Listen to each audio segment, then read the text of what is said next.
Today, new kinds of challenges confront communications scientists and engineers. Technology is a race. We've seen it all happen here in the last couple of decades. Technology's racing forward at a clip without precedent. A race that costs billions. The cost of setting up for production of these complex chips is phenomenally expensive. And there is no bigger race than that of 5G. And for the last 3 years, we have been quietly leading it.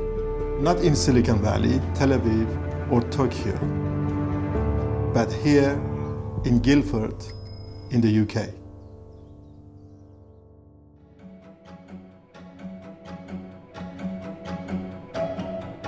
To understand 5G, you need to understand 1G and the way it evolved. 1G was purely about voice telephony. 2G came along. That gave us access for the first time to consumers, not just businessmen and women.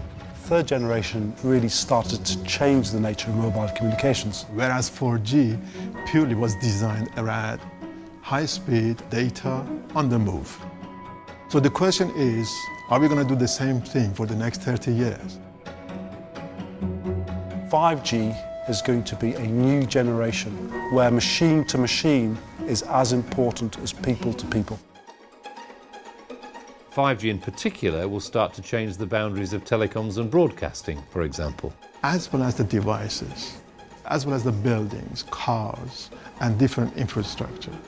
Much more capacity, much more speed, much lower latency. It is a playground of ideas. And that make 5G a special generation system. We're not there yet, but 5G will bring a lot of that and a lot more.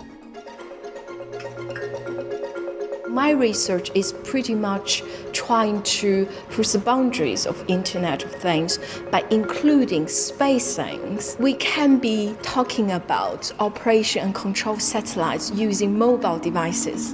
To me, that's just awesome. The vision is that in the future, cars will look like smartphones on wheels. You drive to your office and the car drives and parks itself and then comes back, picks you up at 4 o'clock when you leave your office. All of that data about our health and well-being will be collected constantly, so we should be able to predict disease before we get sick, and 5G is at the heart of that. So in that sense, it is wonderful to have a facility where you can bring people together and create a healthy and lively environment for honest and serious exchange of ideas. The collection of partners that we are collaborating is quite unique. Huawei Technologies, Imagination Technologies. Vodafone, Telefonica, O2, EE, Fujitsu. These are key players. Within the University of Surrey, you will see rooms filled with the latest telecommunications equipment, and those rooms are connected to a 4-kilometre square array of radio antennae all around the campus, and that's what provides the big 5G test bed.